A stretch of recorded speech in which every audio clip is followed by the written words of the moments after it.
Hey guys, Paul's here. Welcome back to another Digimon Rearise video. And today we're gonna go over some, team comps for an Alphamon team. If you guys haven't already known, I pulled Alphamon, which is pretty cool. You can check out the summon video on the channel. And I've actually seen a lot of people pull Alphamon. Honestly, I've never seen any summon video comments have so many I pulled XXX comments on there. So apparently a lot of people pulled Alphamon, so I thought it would be a good time just to go over some potential team comps that you could go for an Alphamon team. So anyways, before we get into any of the Alphamon teammates, let's just check out Alphamon real quick. So Alphamon, again, we're not going to go over its stats. Stats are pretty good, I guess, except for speed, which is like 8, which is terrible. But your moves, you got 280% damage to 3 enemies and 50% chance to seal skill for 2 turns, and then increases your power by 25% every time you use it, up to 75%. And then your sub skill is deals 320% damage to 1 enemy, increases your power by 25% every time you use it, up to 75% again. And then this disables CC against all brave allies, except for, I think, skill lock and darkness, which is what, blind, right? So that's why the skill lock is actually pretty strong on him, because the two big teams out at the moment is going to be Alphamon and Ophanimon. Oh, by the way, Alphamon's not technically out yet. The banner's out, but the Clash Battle is in a few hours, right? So Clash Battle's still not out yet. That means you can't get any Alphamon DGV codes, which means you can't evolve them into Alphamon. But you get my point. Once Alphamon's out, so you basically get the Alphamon teams or the Ophanimon teams, or some other random teams which probably aren't as strong generally. But these are the two main teams that you'll be seeing in Battle Park, right? And both of them are actually weak to skill lock, which is why they're both weak to skill lock and blind. That's why skill lock on Alphamon is actually pretty good. So you're basically going to try to run a brave team with Alphamon. Just as many brave Digimon as you could throw together, right? I guess, at least decent ones. So let's go over some of those brave Digimons, right? So we have a okay-ish selection of brave Digimon. These are all JP, right? So we don't have we don't have stuff like Imperial Digimon, Dragon Mode yet. We don't have Chaos Dukemon yet, but the ones that we have, or regular Dukemon, right? The ones that we have aren't terrible, right? We have some selections. So the first one that I think most people have is Wargreymon. Wargreymon's an okay selection, especially since the Wargreymon not DGV, the Wargreymon specific rainbow plugins are coming out as well. That's gonna give Wargreymon a huge buff, right? So Wargreymon generally isn't that great for PvP, but Wargreymon obviously is one of the best in Clash battles. So if you're running a Clash battle team, a Alphamon Clash battle team is going to be insane, right? So you don't get CC generally, and then Alphamon hits pretty hard by himself with all the damage boosts and all that. And then you also got Wargreymon on the team. You could also get potentially, I'm just gonna go really quick over a Clash battle team, which again, I don't think a lot of people are really interested in. So you got stuff like Wargreymon on that team. You got Alphamon, Venomyotismon, what else? Rust Tyrannamon. These are huge, just damage dealers, single target damage dealers, right? I mean, Rust Tyrannamon, not that much, but Shine Greymon, right? That's another big one. Stressmon, I guess, not really. It's not, he doesn't he's an okay-ish damage dealer, I guess. And also you also get the Blue Metal Greymon, which is obviously great in Clash Battles as well.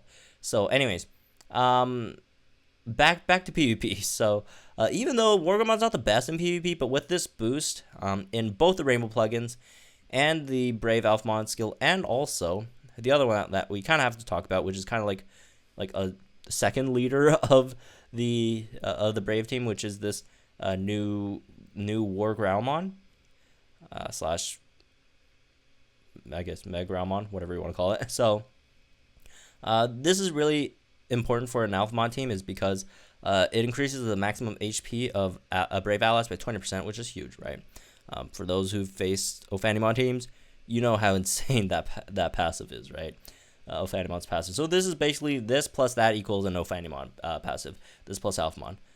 passive, and overall it doesn't do too terrible damage, I guess. 280% to 2 enemies, and then 20%. I think that's defense down, right? Let's see, 20%. Yeah, defense down for 2 turns. So that's pretty good, right?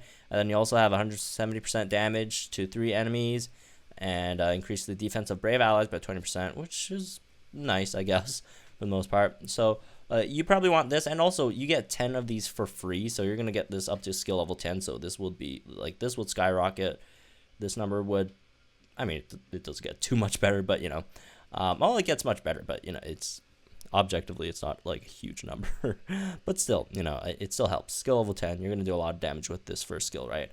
So these are the ones that you probably want to run. Well, obviously, you want to run Alphamon because this is an Alphamon team. But Wargreym's not a terrible one to run. The passive isn't really that useful because...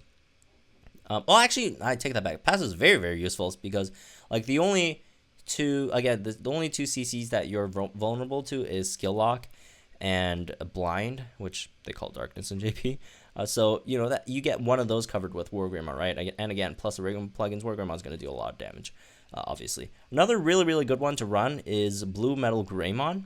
Blue Metal Greymon, obviously also a Brave type unit. This is only an ultimate, by the way. This is not a Mega, so I would assume a lot of people have have this guy. Not only have this guy, but probably also have him at a really high skill level as well. So what he does over here is you increase your counterattack rate by 40%, which is okay, I guess. It could backfire on you depending on the scenario, right? 140% damage. It doesn't do too much damage.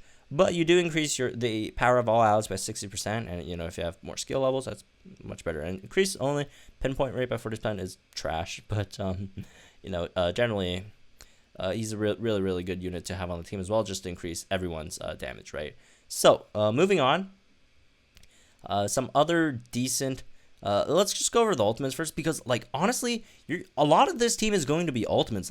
You need Mega Growlmon in your team, and Metal Greymon's a really, really good... Blue Metal Greymon's a really, really good one to put on your team as well. So Alphamon plus this, that's already 3 units. So you got 2 more slots. Another one is Pumpkinmon. Pumpkinmon's a really, really good unit to use as well.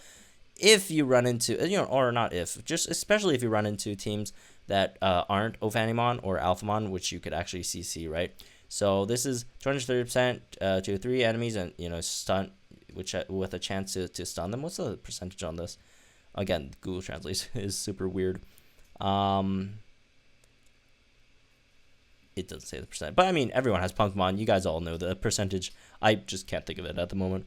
But this is 100% damage to all enemies, and then lowers tech for all enemies for 2 turns. That would be useful against a number of teams, right? Teams that run Minervamon still, even stuff, against Ophanimon and stuff, right? Increase the block rate of Brave allies by 20% as well. That's also really, really good passive. So these are basically must run. So you got 4 slots already slotted up by 3 ultimates plus Alphamon, right? So the last slot, there's a lot of really, really decent units you could run. My personal recommendation would be Rusteranimon if you have Rusteranimon. I'm personally a huge fan of Rusteranimon. I mean, not the Digimon, but in this game, I think Rusteranimon's actually a pretty decent unit, right? So let's go all the way again. We're not gonna go over the stats. Stats are whatever, right? So 340% damage to 2 enemies. That's a lot of damage, right? And then you just take out their buffs for 3 turns. Which is great. If they have a Hyandramon buff, have whatever buff, gone, right? And then your sub skill, 210% damage to 3 enemies, 10% block decrease for 3 turns, which is nice as well. The passive is not really useful, especially I think Alphamon disables that as well, right? Yeah, it disables shock. I guess unless you're running a hybrid, you're running some other type units on the team as well, which you can. There are a few units that aren't brave that you should probably consider running as well, right? So that's really, really high on the list. And another unit that's super, super high on the list is actually not brave type. It's actually Tenacious, which is, I mean, you guys probably already know, which is Hyandramon, right? It's either Hyandramon or Mamimon. Personally, I prefer Mamimon over Hyandramon, just because most people have Mamimon at higher skill level. I mean, if you have a higher skill level Hyandramon, then you probably want to go with Hyandramon. But if you have a really, really high skill level Mamimon, I'd personally run Mamimon over Hyandramon, just because like this skill is okay. Does 280% to two enemies. Obviously, higher skill level will do a bit more, and also increase block rate for all allies for 2 turns. And this obviously, if you add this at skill level 10, that's 80% instead of 60%. That's 20% more, which is pretty nice. And then this isn't really relevant for this scenario, right? I mean, it's useful on itself, but like for High Endermon, the reason why it's really good is just generally better than Prismama, aside from the stats, right? You also have this main skill that's 170% to all allies, and then 40% chance to shock them, right? And also increases block rate by 30%. So, but the issue I have is, okay, the block rate is really nice, but you're sacrificing defense for this, right? And like a bit of damage, which is mostly negligible, but you're sacrificing defense for a chance to stun all enemies, which when you think about it, like if a lot of the meta is just going to be Ophanimon teams and or Alphamon teams, then you can't shock them anyways. So that's why I'm leaning towards Momimon instead of High Endermon. But again, High Endermon's really good as well. Gankamon's another good one that you could throw in there just because dude's just so good. You could just throw him on any team, honestly. Again, y'all know what Gankamon does. Increase tech damage resistance and power damage resistance, depending on what kind of team you're facing. That just helps so much, especially, if you're going for a more defensive team, right? So those are the tenacious, I guess, allies that you could throw on your team. As for some others, maybe you could throw in a Daemon, just because, again, Daemon's just so good. But aside from that, I wouldn't really see using any other non-Brave units here, because, again, the bonus you get from Brave allies are just so good, right? Oh, I guess you could use some Devoted ones in here, right? Devoted ones being either Phoenixmon or Cherubimon, just for that support, right? Cherubimon obviously just makes everyone start auto-healing for how many turns, right? How many turns is it even? For 2 turns, right? And then also increases some damage and all that stuff, which is cool. So again, this is a Brave support. The passive isn't that relevant. I mean, the block rate increase is nice, I guess. But overall, you're just mainly going for the heal, right? Since you already have the CC immune from Alphamon anyways. And then Phoenixmon is, again, not a terrible choice either. Oops, I just closed Alphamon. I didn't mean to do that. I was hoping of all the tabs I close, it would be Alphamon. Just so my computer doesn't explode while I record this. But anyways, let me translate that again. But this is just a healer for your Brave allies, right? That's 70% to all Brave allies, right? Phoenixmon doesn't benefit from like any of the passive skills or whatever. He can't heal himself either, so that's a slight issue. But also passive increases block rate by 20%, which is pretty nice, and also decrease opponent's power resistance, which all of your Brave allies are power, right? So that's great. Also has that burn thing, which is cool. So although you're probably not going to use this too much, you're probably mainly going to use this or this, or yeah, well, you're definitely going to use this because it's passive. But yeah, those are some, I guess, devoted allies you can use. But then again, back to Brave. Restaurantmon's a really good option. Another decent option I would say is Boltmon. Boltmon's not terrible, right? Boltmon, again, you have that burn, right? A lot of burn actually, right? Both its skill has chances to burn, which generally a Alphamon / Ophanimon team, they're not really immune to burn, right? They're not really immune to DOT. So that obviously helps. And 340% damage, that's no joke, right? To 2 enemies. And also increases or decreases the crit rate of enemies by 30%, which is also nice. Also increases the crit rate of all allies by 20% as well. Again, mostly a Brave team is going to be a really high damaging team anyway, so if you increase the crit rate over there, that's nice. Venomiotismon is okay as well, especially with the 20% HP increase. The biggest issue with Venomiotismon was the fact that like it just dies so freaking easily. Like look at its HP and defense, like it's absolutely terrible. But if you increase it by 20%, hopefully that helps, right? This thing does a crap ton of damage, 340% to 2 enemies, 55% chance to poison them, and then raise your pinpoint rate, which is irrelevant, and then 160% to 4 enemies, and increase Brave Allies power by 40%, which is pretty nice.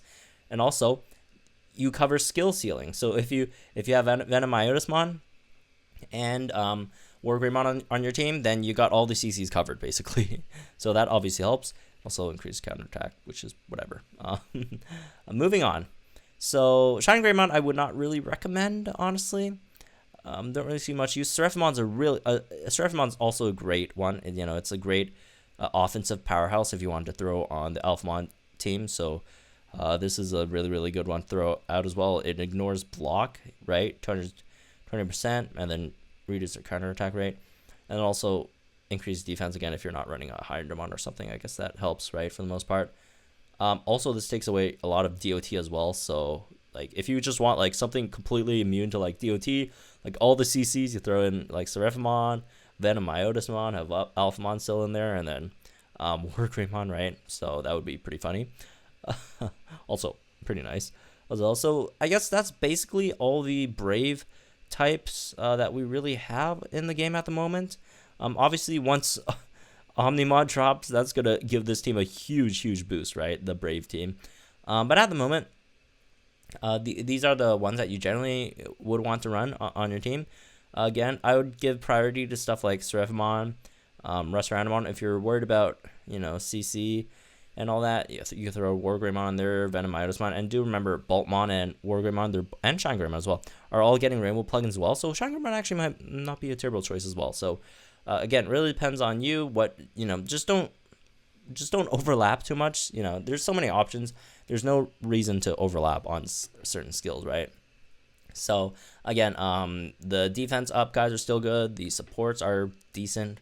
So anyways, again, that's me for this one. Hope you guys enjoyed. Let me know what you guys think in the comments down below. If there's any team you guys are, planning to run, any thoughts and ideas on Alphamon teams. Anyways, again, that's me for this one. Hope you guys enjoyed it. Like and enjoy this video. Subscribe to the channel for some more Digimon Rearise content, and I'll see you guys in the next one.